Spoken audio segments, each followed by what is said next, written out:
Rapaziada, seleção brasileira, tá? Eu tô com a mesma camisa, gravei um vídeo aqui agora sobre o calendário do futebol brasileiro, mas eu quero fazer aqui um vídeo sobre esse jogo, inclusive tô com a camisa da Colômbia, né, cara, que, pô, fui no jogo lá em Brasília, né, fui pra Brasília, muito obrigado, Denilson, deixou forte lá com o camarote, KTO, foram as nossas parceiras aí pra levar a gente pra Brasília pra assistir a esse jogo, né, cara, e foi uma experiência muito bacana, né, cara, Mané Garrincha é um estádio muito bem estruturado, né, tem uma área muito bacana ali pra assistir o jogo, né, e foi maneiro, né, ver a seleção brasileira vencendo a Colômbia, uma vitória importante, ótima, maiúscula, até pra lavar a alma de alguns jogadores que estão, digamos, devendo, sabem que podem mais com a camisa da seleção, como, por exemplo, o Vinícius Júnior, que marcou o gol da vitória, que decidiu a partida, mas o desempenho, pô, cara, é difícil, né, projetar uma coisa, é porque o formato da Copa do Mundo mudou. Acho muito difícil que uma seleção grande nesse novo modelo caia, por exemplo, numa fase de grupos. Mas se fosse o modelo antigo, irmão, o modelo da última Copa do Mundo, por exemplo, que eram 4 seleções, né? E aí passavam as 2 primeiras. Com o futebol que o Brasil tá jogando hoje, cara, coletivamente falando, faltando um ano praticamente pra Copa do Mundo, me arriscaria a dizer que no modelo antigo o Brasil estaria cotado pra cair na fase de grupos, tá? Coisa que não acontece, eu acho que desde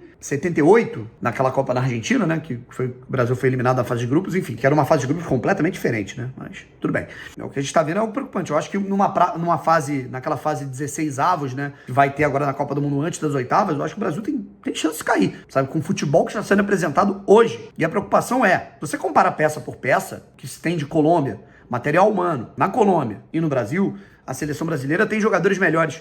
A seleção brasileira tem jogadores mais renomados. A seleção brasileira tem jogadores mais decisivos e brilhando mais do que a Colômbia, dos principais times do mundo, Real Madrid, Barcelona. Na zaga mesmo, o Gabriel Magalhães é um dos melhores zagueiros da Premier League no Arsenal. O Alisson, porque, enfim, não sei o que acontece às vezes, né, jogando pela seleção brasileira, é um dos melhores goleiros do mundo. A Colômbia, pô, cara, assim, jogando em alto nível, cara, você tem...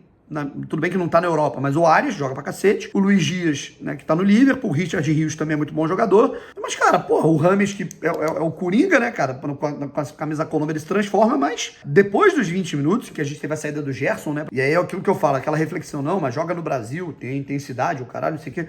O Gerson tava fazendo um ótimo jogo até sentir ter que sair. E o Joeliton entregou abaixo dele. Um jogador do Flamengo e o outro do Newcastle. Então, às vezes a galera fica nessa de, pô, o cara tá na Europa, ele tá anos-luz. Eu falei, cara, isso não é bem por aí.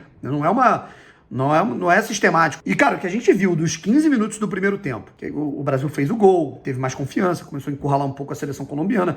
Dos 15 minutos do primeiro tempo, até mais ou menos ali a metade do segundo, irmão, que foi quando a Colômbia começou a chegar, pressionar alto a seleção brasileira, o Brasil começou a ficar mal na saída de bola, tem o gol do Luiz Dias de uma bola perdida pelo Joeliton, o Alisson errando muito na saída também, e aí depois a Colômbia deu uma cansada. Cara, foi assustador. A impressão que dava é que o Brasil tava jogando contra a Espanha, que o Brasil tava jogando contra a Alemanha. Tudo bem que a Colômbia é uma seleção boa hoje, sim, e eu acho que pode beliscar alguma situação importante na próxima Copa do Mundo, mas, cara, é discrepante. Se fosse uma coisa contra a Argentina, você entende, pô, às vezes você toma um nó tático ali, porra, a seleção argentina tem grandes nomes, primeira colocada tal, inclusive tem Argentina e Brasil em breve.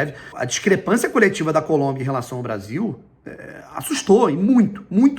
E aí no segundo tempo, cara, a gente teve algumas mexidas que, na minha opinião, surtiram efeito. Entrou o André, que na minha opinião já era pra ter começado jogando. Todo respeito ao Bruno Guimarães, na minha opinião, é um baita jogador, mas na seleção ele não entrega o que ele entrega no Newcastle. O André tinha que ter entrado no lugar do Gerson quando ele se machucou, entra o Joeliton. E o Wesley, cara, além de entrar bem defensivamente, não deu mais sossego pro Luiz Dias, ofensivamente jogando muito bem, mesmo cometendo erros, né? Teve uma jogada que ele vai muito bem, ele faz uma tabela, faz a ultrapassagem, mas erra o cruzamento. Foi o primeiro cruzamento, a primeira chegada dele. Mas eu concordo muito com o que eu ouvi de alguns colegas, né? Cara, o Wesley olhou aquela porra e falou, cara, eu tô jogando pela seleção brasileira, irmão. E aí o maluco entra com a vontade, como se, tipo assim, se eu perder esse jogo, que eu vou morrer. Literalmente, é meio que ele chama, pô, cara, vamos dar a vida nessa porra pra ganhar esse jogo, cara. Se o Brasil empata a partida contra a Colômbia, o Brasil ia pra 6º lugar. 6º. O Brasil ia ficar a 4 pontos da Bolívia, que é a 7ª colocada, que vai pra repescar. Já pensou? Já pensou eu tendo que viajar lá pra Nova Zelândia pra cobrir Brasil e Nova Zelândia na repescagem? Você ligando na TV, hoje tem Brasil e Emirados Árabes, repescagem, jogo de ida. Pô, cara, que porra é essa, gente? E o Wesley, eu acho que entra com esse pensamento, irmão. Dá pra gente escorlar os caras. A gente teve o Matheus Cunha também, que entrou muito bem. E aí, cara, eu acho que foi importante, né? O Rafinha também jogou pra caralho. O Vinícius Júnior fazer aquele gol, né? Conta com desvio. Mas foi importante, cara. Vinícius é um cara que a gente sabe que ele não vem entregando aquilo que ele entrega no Real Madrid. Madrid? Sim. Na minha opinião, tem muito mais a ver com o aspecto coletivo da seleção do que propriamente individualmente falando com ele.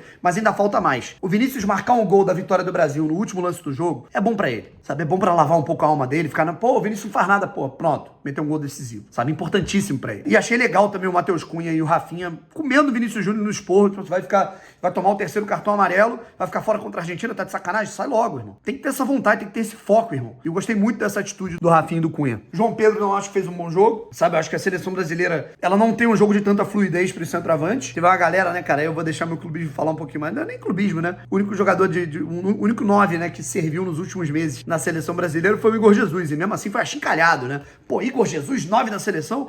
O cara num jogo meteu um gol importantíssimo. Se o Brasil perde pro Chile, ia pra 7º lugar. E no outro ele sofreu o pênalti que abriu os caminhos pra vitória contra o Peru. Acho que o João Pedro é bom jogador, mas acho que o melhor dos mundos, o melhor cenário seria um quarteto um pouco mais móvel pra seleção brasileira. Porque numa jogada aérea a gente tem o Gabriel Magalhães, que é bom cabeceador, né? Temos jogadores que podem suprir, né, no jogo aéreo numa cabeçada, mas, enfim, acho que o melhor cenário seria esse quarteto ofensivo de maior mobilidade. Vamos ver como é que vai ser contra a Argentina.